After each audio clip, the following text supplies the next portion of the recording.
Bhuj jubilee circle મધ્યે જમ્મુ કાશ્મીરમાં થયેલ આતંકવાદી હુમલાને અનુસંધાને વિશ્વ હિન્દુ પરિષદ બજરંગ દળ દ્વારા ઉગ્ર વિરોધ પ્રદર્શન તેમજ પુતળા દહનનો કાર્યક્રમ। આજે વિરોધ પ્રદર્શનનો કાર્યક્રમ કરવામાં આવ્યો હતો। પુતળા દહનનો ઉગ્ર આંદોલન કરવામાં આવ્યું હતું, ઉગ્ર સૂત્રોચ્ચારથી કરવામાં આવ્યું હતું। આ કાર્યક્રમ ભારત વર્ષમાં આખામાં દરેક શહેરમાં દરેક પ્રખંડમાં મુખ્ય સ્થળ પર કરવામાં આવેલું છે વિશ્વ હિન્દુ પરિષદ બજરંગ દળ દ્વારા। અત્યારે તો જો અમે સરકારશ્રીને એક આંખ ઉગાડવા માટેનો આ એક ચમકી દીધી છે કે જો સરકારશ્રી આના વિરુદ્ધ પગલાં ન લે તો વિશ્વ હિન્દુ પરિષદ બજરંગ દળ પગલાં લેવા તત્પર જ છે। આજરોજ પશ્ચિમ કચ્છ વિશ્વ હિન્દુ પરિષદ બજરંગ દળ દ્વારા ભુજ કચ્છના મુખ્ય મથક ભુજ ખાતે જુબિલી સર્કલ ઉપર પુતળા દહન કરી ઉગ્ર સૂત્રોચ્ચાર કરી ખૂબ વિરોધ પ્રદર્શન કાર્યક્રમ કરવામાં આવ્યો છે। આપ જોઈ રહ્યા છો ટ્રાફિક જામના પણ દ્રશ્યો આપને દેખાઈ રહ્યા છે। ત્યારે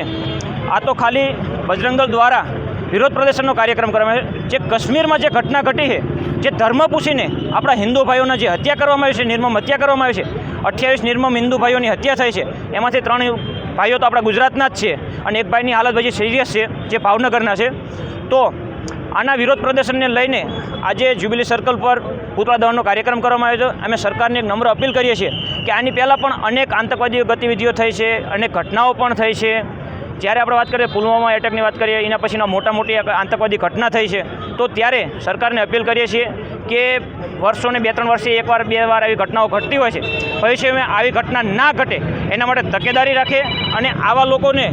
કડકમાં કડક કાર્યવાહી કરવામાં આવે, એન્કાઉન્ટર જ કરવામાં આવે એવી અમારી માંગ છે। અને નહીં કરે તો બજરંગ દળને કદાચ જમ્મુ કાશ્મીર માટે કૂચ કરવી પડશે તો પણ બજરંગ દળ આ સમગ્ર ભારતમાંથી બજરંગ દળ તત્પર છે। હંમેશા જ્યારે રાષ્ટ્ર વિરોધી પ્રવૃત્તિ થઈ હોય, દેશ વિરોધી પ્રવૃત્તિ થઈ હોય તો બજરંગ દળ હંમેશા મેદાનમાં ઉતર્યું જ છે। કોઈ પણ સેવાકીય પ્રવૃત્તિ હોય ત્યારે પણ હંમેશા બજરંગ દળ ખડે પગે રહ્યું છે અને હંમેશા બજરંગ દળ ખડે પગે રહેશે।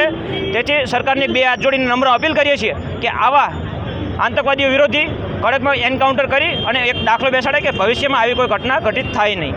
આગામી સમયમાં અત્યારે અમે સરકારને અપીલ કરીએ છીએ કે આખા ભારતભરમાં આજના જ દિવસે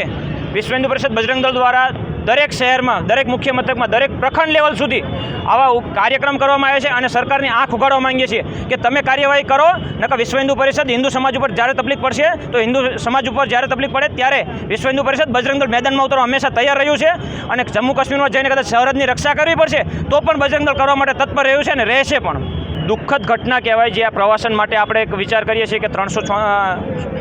335Aની કલમ હટ્યા બાદ કે આપણે પ્રવાસન માટે અને એના વિકાસ માટે ઘણી બધી સરકારે ગ્રાન્ટો પણ આપી હોય છે, પ્રવાસન નિગમ સાથે એને વધારવામાં પણ આવ્યું છે, વિકસાવવામાં આવ્યું છે। એના લીધે જ આ બધા લોકો કે અહીંયાના લોકોને રોજગારી મળે, પણ અહીંયાના અમુક ગદ્દાર માનસિકતા જે ધરાવશે એને કોઈ એવી પડી જ નથી, ત્યારે આવી ઘટનાઓ બને અને એની સરકાર પણ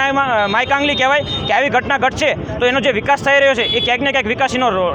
અટકાશે અને અટકશે એ 100% ચોક્કસ વસ્તુ છે। આ એક જ સરકારની નાકામિયાબ કહેવાય કે જ્યારે કોઈ ધાર્મિક પ્રવૃત્તિ ચાલતી હોય અને આવા બનાવની વચ્ચે અટકાવવામાં આવે છે તો આ સરકારની